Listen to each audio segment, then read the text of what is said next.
हम भारतीय नागरिक हैं और हम में से किसी को कभी न वो काम करना है, कभी न वो शब्द बोलने हैं, न कभी वो विचार भी करना नहीं है जिससे भारत माता का सिर झुक सकता है। करने का आइडिया 2020 में आया था, जब हिंदुस्तान पाकिस्तान और बात बंटने की हो रही थी, तब खालिस्तान का idea by name Khalistan. The Indian Army opened fire on the Akal Takht, the holy shrine inside the Golden Temple in Amritsar. पिछले कुछ दिनों से खालिस्तान का नाम एक बार फिर चर्चा में है। भारत और कनाडा के रिलेशन बहुत खराब चल रहे हैं और तेजी से दोनों देशों के रिलेशन में कंट्रोवर्सी बढ़ती जा रही है। इसके पीछे खालिस्तान बनाने के लिए हो रहे प्रोटेस्ट्स और खालिस्तानी सपोर्टर्स हैं। दरअसल ये लोग खालिस्तान नाम से एक अलग देश बनाने की डिमांड कर रहे हैं। इन लोगों की मांग है कि पंजाब और आसपास के हरियाणा, हिमाचल प्रदेश और उत्तराखंड को मिलाकर एक इंडिपेंडेंट खालिस्तान देश बनाया जाए। इसमें पाकिस्तान के पंजाब को भी शामिल करने की बात कही जा रही है। इसकी राजधानी लाहौर है, लेकिन जिस खालिस्तान की वजह से आज इंडिया और कनाडा के रिलेशन बिगड़ गए हैं, उसका जन्म कैसे हुआ? खालिस्तान का मतलब क्या है? आइए जानते हैं राइज ऑफ खालिस्तान। खालिस्तान का मतलब खालसा की सरजमीन, द लैंड ऑफ खालसा होता है, और खालसा का मतलब सिखों का प्रदेश। कहा जाता है कि खालिस्तान शब्द पहली बार 1940 में सामने आया था, लेकिन इससे भी पहले साल 1929 में तारा सिंह ने सिखों के लिए अलग स्टेट बनाने की मांग की थी। 31 दिसंबर 1929 उस टाइम लाहौर में कांग्रेस का एक सेशन हुआ था। इस सेशन में जवाहरलाल नेहरू के फादर मोतीलाल नेहरू ने स्वतंत्र देश की मांग की। कांग्रेस की इस मांग का 3 ग्रुप्स ने विरोध किया।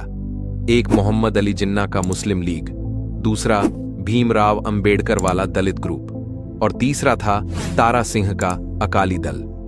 तारा सिंह ने ही पहली बार सिखों के लिए अलग राज्य बनाने की मांग की थी। 1947 में जब भारत और पाकिस्तान का बंटवारा हुआ तो मुसलमानों के बाद सिखों को सबसे ज्यादा तकलीफ हुई। सिख भारत और पाकिस्तान दोनों के पंजाब में रहते थे। पार्टीशन के कारण सिखों की पारंपरिक जमीन पाकिस्तान में चली गई। इसके बाद अकाली दल ने सिखों के लिए अलग स्टेट बनाने की मांग और तेज कर दी।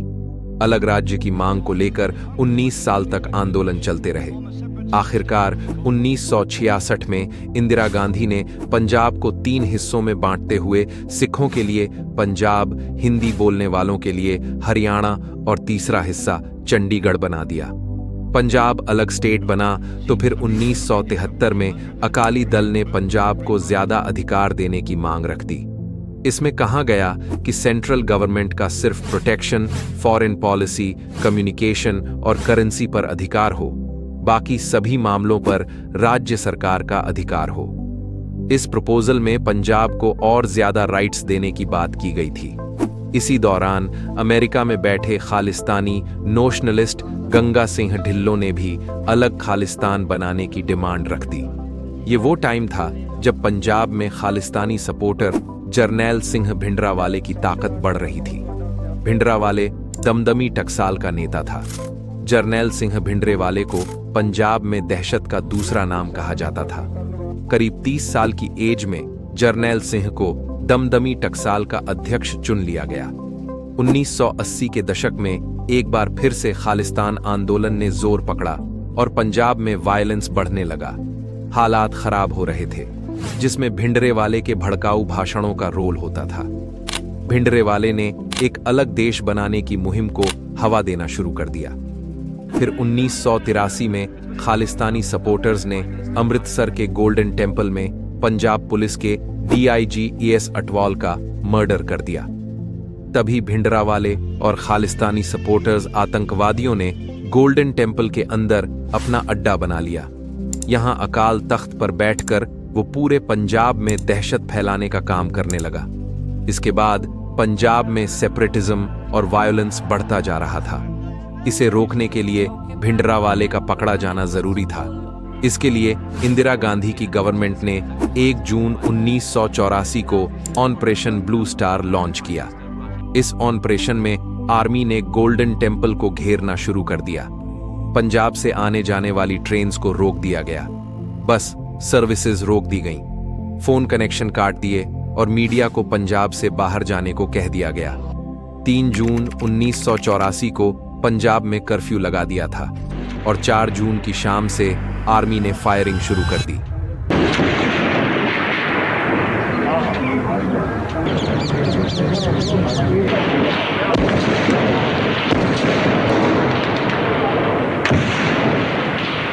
अगले दिन आर्मी की गाड़ियां और टैंक्स भी गोल्डन टेम्पल पर पहुंच गए। भीषण खून खराबा हुआ। करीब 4 दिनों तक गोलीबारी चली थी और गोल्डन टेम्पल खतरनाक डैमेज हो गया। इस ऑपरेशन में आर्मी के 83 जवान और 492 लोगों की मौत हो गई थी। इस ऑपरेशन में 6 जून को भिंडरावाला मारा गया और गोल्डन टेम्पल से खालिस्तानियों को बाहर निकाला गया था। फायरिंग से गोल्डन टेम्पल को नुकसान पहुंचा था और करीब 1000 सिख मारे गए थे। जब गोल्डन टेम्पल की तस्वीरें बाहर आई तो इससे दुनिया भर के सिख भड़क गए, क्योंकि टेम्पल के अंदर दरबार साहिब और अकाल तख्त डैमेज हो गया था। ऑपरेशन ब्लू स्टार ने दुनिया भर में इंदिरा गांधी को एंटी सिख के तौर पर देखा गया और इस ऑपरेशन के 4 महीने बाद ही 31 अक्टूबर 1984 को प्रधानमंत्री इंदिरा गांधी के 2 सिख बॉडीगार्ड्स सतवंत सिंह और बेअंत सिंह ने इंदिरा गांधी को मार दिया। इंदिरा गांधी की हत्या के बाद देश भर में सिख विरोधी दंगे भड़क गए और सिखों को मारा जाने लगा। गवर्नमेंट डेटा के मुताबिक अकेले दिल्ली में ही 2733 सिखों को मारा गया। वहीं देश भर में 3350 सिख मारे गए थे। ऑपरेशन ब्लू स्टार के बाद खालिस्तान प्रोटेस्ट को दबा दिया था, लेकिन जो सिख कनाडा, ब्रिटेन और अमेरिका में थे उन्होंने इस प्रोटेस्ट को एक्टिव बनाकर रखा। कनाडा में फिर से वही प्रोटेस्ट बढ़ने लगा है। अक्टूबर 2021 में सिख फॉर जस्टिस ने खालिस्तान का मैप पब्लिश किया। इस मैप में सिर्फ पंजाब ही नहीं बल्कि हरियाणा, उत्तर प्रदेश, उत्तराखंड, हिमाचल प्रदेश और राजस्थान के कुछ जिलों को भी खालिस्तान का हिस्सा बनाया है। खालिस्तान प्रोटेस्ट को भारत में पूरी तरह से खत्म कर दिया है, जिसके बाद अब फॉरेन में बैठकर कुछ लोग कई तरह के प्रोटेस्ट कर रहे हैं। भारत के खिलाफ लगातार नफरत फैलाने का काम कर रहे हैं। इनकी मांग भारत से अलग एक देश बनाने की है और पंजाब को भारत से अलग करने की डिमांड है। अब सिखों के लिए एक अलग देश बनाना सही है या गलत, क्योंकि ऐसा पहले भी हो चुका है जब मुसलमानों के लिए पाकिस्तान बनाया गया और भारत का बंटवारा कर दिया गया। लेकिन आज पाकिस्तान के हालात क्या है ये सबको पता है। इसलिए रिलीजियस नेशनलिज्म का कोई फायदा नहीं है, उल्टा पाकिस्तान जैसा नुकसान है। भारत सिख के बिना अधूरा है और सिख भारत के बिना। आपको खालिस्तानियों और रिलीजियस नेशनलिज्म के बारे में क्या लगता है, कमेंट बॉक्स में बताएं।